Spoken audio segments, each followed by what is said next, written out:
Yo guys, what is up? So nandito na naman tayo sa ilalim ng napakainit na araw.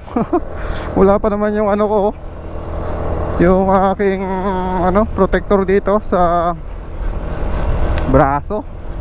Nakalimutan ko. At yun nga guys, short ride lang tayo ngayon. At sasabihin ko sa inyo guys yung aking mga na-experience sa loob ng aking 1 year na paggamit nitong Suzuki Smash. Parang di ko namamalayan yung panahon parang kailan lang nilabas ko siya ng kasa, tapos ngayon naka 1 year na siya.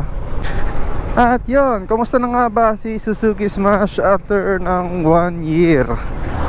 So far naman guys ay okay naman siya. Sa mga sira naman guys wala naman tayong kinaharap na major issue. Actually, halos wala ngang sira to kahit isa lang. Kahit minor issue lang. Meron lang ito yung mga hindi ko talaga nagustuhan. So, natural naman sa kanya yon. So, hindi naman yun considered as issue or sira. Kagaya nung Logitech So, parang normal naman sa kanya yon. And so far guys ay napakaganda pa rin niyang gamitin. Kung ano yung performance niya nung nabili ko ay after 1 year ganun pa rin yung hatak niya. Meron nga lang tayong mga mga ilang mga pinalitan dito. Nag-upgrades tayo dun sa ibang parts. Pinalitan natin. So mamaya siguro pupunta ako dun sa aking favorite overlooking place. Hindi ko na anuhan sila kuya, busy kasi ako sa pagbablog, di ko napansin. Punta tayo dun sa dun sa lugar na lagi kong pinupuntahan dati nung bago-bago pa lang ako nag-vlog. Yung may overlooking dun, tapos napakapayapa nung lugar, tahimik.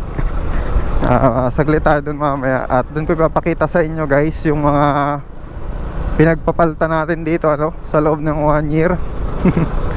Kaya abang-abang lang kayo. So bagal-bagalan lang natin baka makarating agad tayo dun sa bayan. Hindi ko masabi lahat ng aking mga gustong sabihin. At sa loob nga pala guys ng 1 year na ating paggamit sa kanya, tayo ay nakalikom ng 6,479k na odo. So hindi ko alam kung mataas ba yung mileage na yan para sa isang taon or napakababa pa. Comment na lang kayo guys kung meron kayong Suzuki Smash at 1 year na rin yung inyo, pakishare naman, pakicomment kung nakailang milyahe kayo sa loob ng isang taon. So about naman dun sa mga parts niya kung tatanungin nyo ako kung meron ng mga nasira na pyesa niya, ay ang sagot ko po dyan ay wala pa po. Kahit isa. Nagpalit po tayo ng mga ilang pyesa, pero nagpalit po tayo ay hindi po dahil sa sira, kundi nag-upgrade lang po tayo. So ayan, nandito na naman tayo sa pinakamalupit na daan. Alam nyo, akala ko ngayong summer maayos na to pero hindi pala guys aayusin. Kasi alam nyo, summer ngayon sana yung magandang timing ng pagpapaayos ng kalsadang ito kasi walang ulan. Kumbaga kung tatapalan nila ng asfalto yan yung mga butas-butas na yan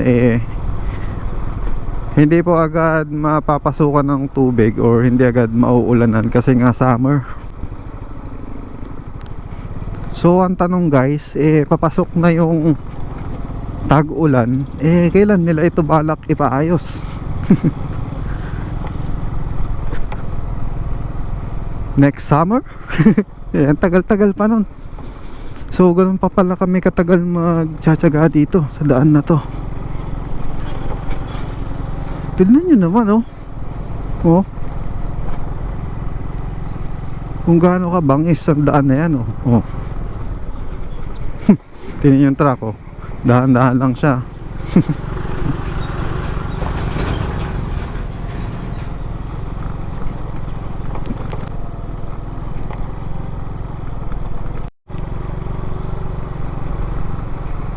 So mabalik tayo dito kay Smash. Halos wala pa po talaga na nasisira dito sa mga pyesa niya, no? Mapamaki naman or yung mga pang outer parts niya, wala pa po talaga, legit po yun. Wala pa kahit isang nasisira. Headlight niya working pa rin. Oops. Odometer okay pa rin. Speedometer okay pa rin. Yung mga gear indicator goods na goods pa. Yung mga turn signal light nya malilinaw pa. So siguro naalagaan ko rin naman siya ng maayos, ano, especially sa langis. Alagang-alaga ko to guys sa langis. Saka isang langis lang yung ginagamit ko dito. Yun lang, ano, Suzuki X-Star. Yun lang talaga yung ginagamit ko sa kanya. Hindi pa to nakakatikim ng ibang langis. Faithful po tayo dun sa X-Star. So kaliwa tayo. Mga preno nya wala pa tayong pinapalitan. Di pa tayo nagpapalit ng brake pads. Yung mga shock nya okay na okay pa rin. So as in zero, ano kayo guys, zero gastos kayo sa unang taon nya. Hindi kayo mangangamba na magpapalit agad ng ganito, ganyan, ng battery, yung kung ano-ano. Hindi po, wala pa pong masisira dyan sa loob ng 1 year na paggamit. So sobrang tipid po sa maintenance ng Suzuki Smash sa kanyang unang taon. Hindi pa po kayo mag-aalala ng mga papalitan na kung ano-anong papalitan. Hindi po, perfect po siya sa kanyang unang taon. So nandito na tayo sa bayan guys. So mamaya punta tayo dun sa sinasabi kong overlooking place.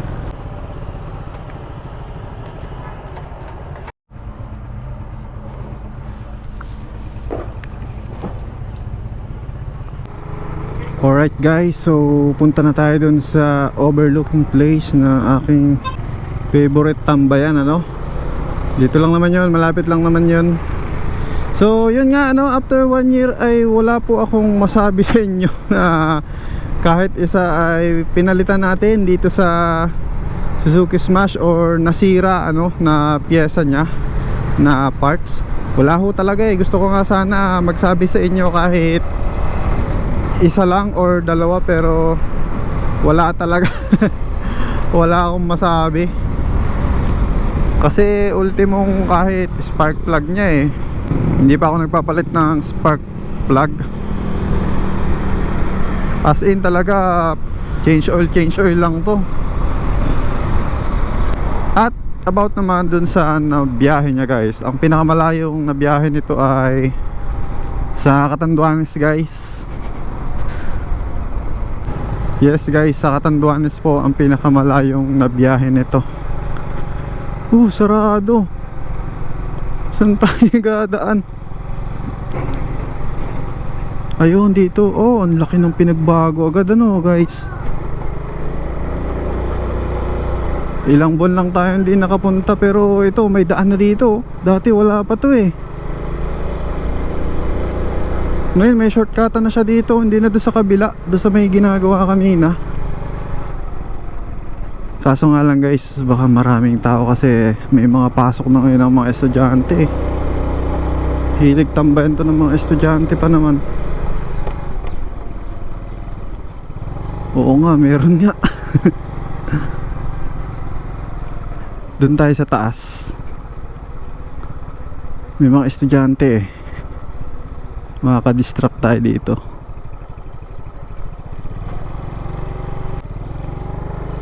Sige, taas tayo guys. Testing tayo dito.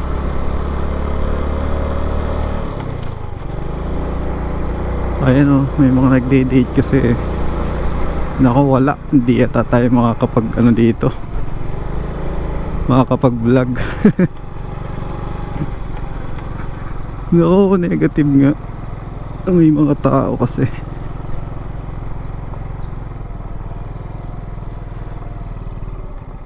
Ayan. Ito talaga yung favorite spot ko guys. Ganda naman kasi talaga. O, tingnan nyo kung gaano ka payapa dito.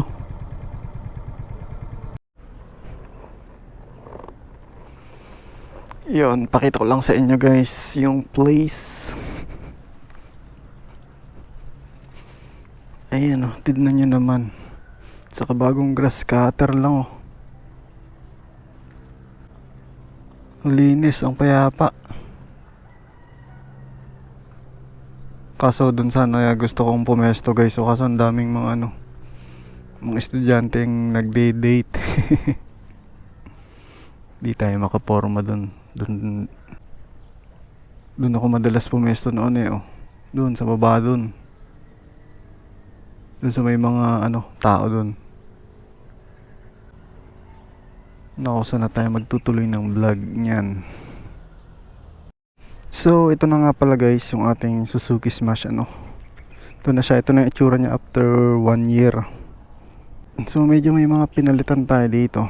Like yung kanyang ito, side mirror. Ginawa nating Street King side mirror. Tapos yung ano niya, yung sprocket set, nagpalit tayo from 1437 to 1434. So naka high speed siya no. So kayang ano, sa may ano niya, mags niya, ayan, naglagay tayo ng sticker dyan. Pagpasensya nyo na guys, yung motor medyo madumi.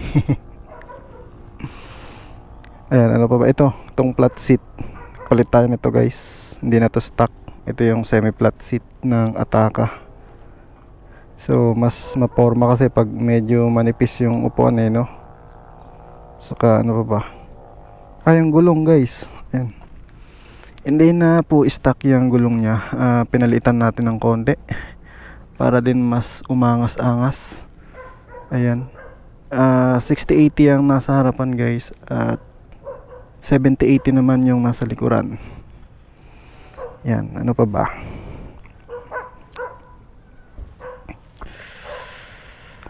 wala naman akong ibang maalalang pinalitan. Ayan palang ano guys, itong ano nya, step grill. Ito guys oh, nag-add tayo nyan para meron tayong mapapaglagyan kahit pa paano ano, lalo pat tayo ay nagbiyabiyahe ng malayo. So napaka-importante nyan. Diyan ko nilalagay yung mga bagahe ko. Napakalaking tulong po. Ayan, itatali ko lang dyan and good to go na. Nilalagyan ko lang ng plastic just in case na umulan. So yun lang naman guys, wala naman tayong ganong pinagpapalitan dyan ano, after 1 year. Kasi tayo po ay nagbabudget rin. Kung meron tayong budget eh, bakit hindi ano. Ang dami nating gustong palitan dyan. Like yung mags, yung tambutso. Ito pala guys, nakalimutan ko pa oh. Itong handle grip pala, bago na rin yan, iba na rin yan. Ito po ay parang 101 yung brand nya.